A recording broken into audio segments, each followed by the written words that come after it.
zas budí vietor z východu. Polka ľudí tento budík berie však za výhodu.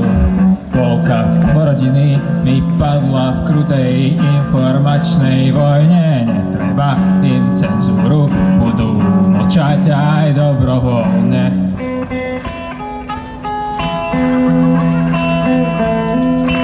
No tak píš po ceste krédou, pokým ti ju nevezmú.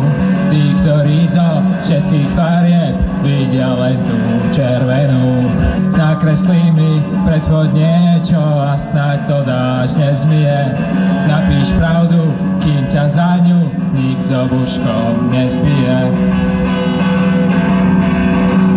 A tak teda vstávam, kráčam ticho, hľadím pred seba na môj štát, čo rád mi tvrdí, že ma tu viac netreba.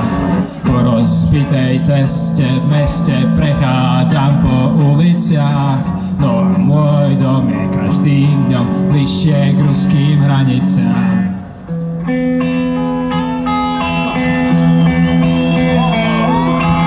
No tak píš po ceste krédou, dokým ti ju nevezmú. Tí, ktorí zo všetkých farieb vidia len tú červenú.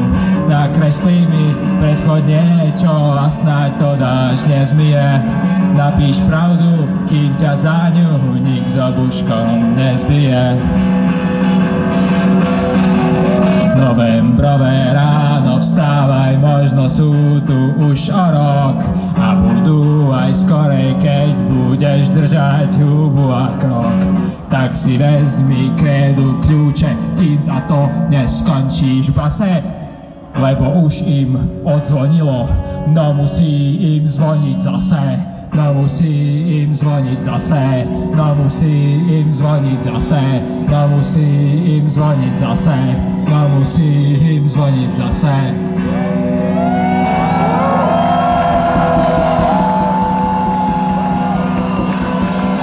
No tak píš po ceste krédou, pokým ti ju nevezmú.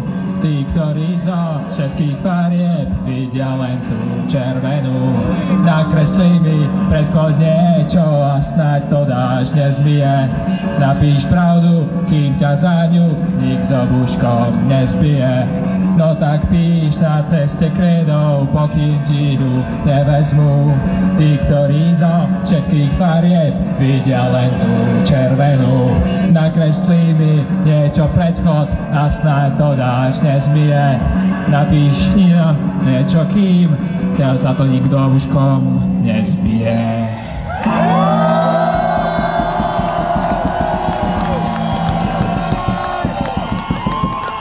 Poprosím veľký potlesk